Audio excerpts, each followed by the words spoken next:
I'm Casey. And I'm Corey. And we are the Wright Brothers. I'd like to welcome you to our March podcast. And in this podcast, we're going to explore something that we've come to call passive search. I think that there's so much information out there on the internet nowadays that a lot of the times I know I find myself that just getting so confused and bogged down trying to find the information that I actually want. There's so much out there, it's difficult to get to what I want. And the game is almost not so much finding the information that I want, but finding an efficient way of getting there.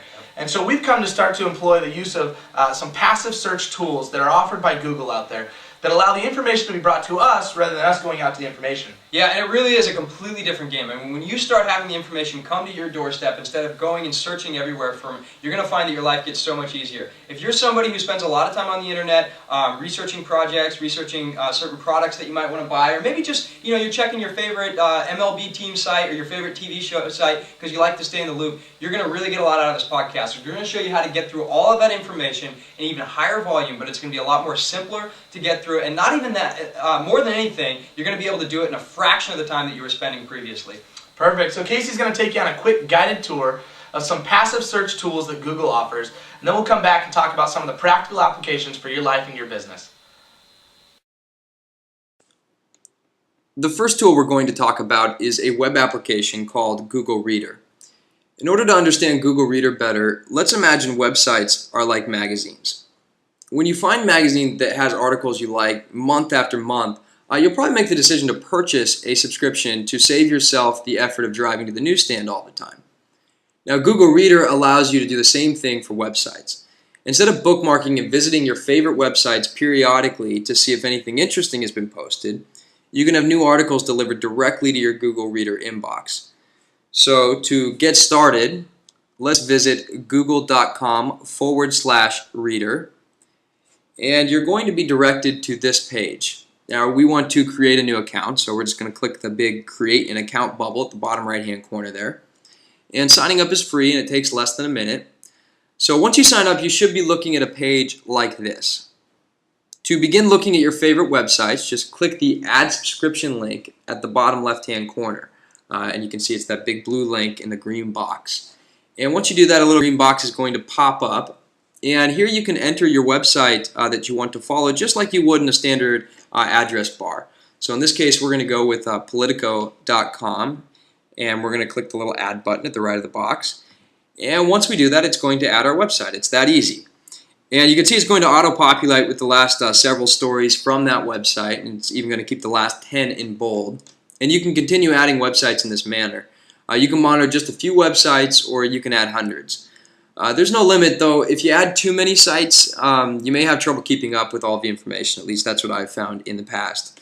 Now, as you add websites, you're going to see them listed on your left-hand toolbar. You see we've already got about 4 going right now. And to view the stories, just move your cursor to the headline bubble, and the bubble will expand to preview the story. Now, if you want all of the headline bubbles to be expanded automatically, just select the expanded view from the upper right-hand toolbar, and it'll go ahead and do that. Now, if you want to go ahead and look at the source article, if you want to actually look at the website where this source article is posted on, all you have to do is click on the link for each one of these articles. So, for instance, we're going to go ahead and just click on that text there, the HRC announces best fundraising month yet. And you'll see once we double click that, it's going to take us right to the Politico website where that story is posted right there. So that's a really nifty way to just kind of be more efficient about your web browsing. Now, a lot of times what happens, or at least what I find happens, is that you'll come across content that you don't really have time to read then, or that you'd like to save to read later. And Google Reader offers a really nifty way to do this. Essentially, it's their starred items folder, which you'll see at the top left-hand corner there. You see a little link to it. And this is a place where you can put anything and you can store any sort of content that you find on Google Reader, and it'll keep it there for as long as you want. So in order to do that, we're just going to go ahead and click the Add Star button at the bottom left-hand corner of the headline bubble. And we're going to go ahead and do that with the HRC announces best fundraising month yet. And then we're going to go over to our starred items folder, and you'll see there it is. So that's a really nifty way. Like I said, you can keep hundreds of stories in here if you want. So there's really no limit to it. Now, a lot of times you're going to find yourself getting a little bit stuck here, or you might find yourself having a bit of a question about how you could take yourself to the next level or categorize things or do something a little more interesting. And I find that the Google Reader Help section is really good for this. And all you have to do is in the upper right hand corner of any page in Google Reader, you'll see a little link to help. And it's going to take you to this screen. And this screen, you'll be able to find just about anything you want, I think, on this page. At least that's been my experience. So again, Google Reader has very intuitive support options. So if you have any questions, just direct them there. Now, the next tool we're going to look at is Google Text Alerts. Now, Google's search engine is so popular because of its amazing ability to find just about any piece of information using simple text cues. In fact, it often feels that Google can find just about any piece of information available. But available is the operative word here. What about information that isn't yet available? You know, for example, let's say your favorite team is days away from selling playoff tickets and you want to be first in line. However, the team has not yet announced exactly when or where the tickets will be sold. Well, you could conduct Google searches, every hour on the hour, but assuming you have a life, you might want to find a better method. And that's where Google Alerts comes in. And the best way to explain how this works is just to dive right in. So go ahead and go to google.com/alert, the address you see right there on your screen.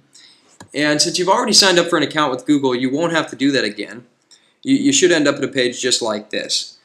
Now let's put Google Alert to work. Now what we're going to do is just type in our search criteria just like we would with the standard Google search. So in this instance, we are looking for Dodgers playoff tickets. So we are going to type Dodgers playoff tickets. Pretty self-explanatory there.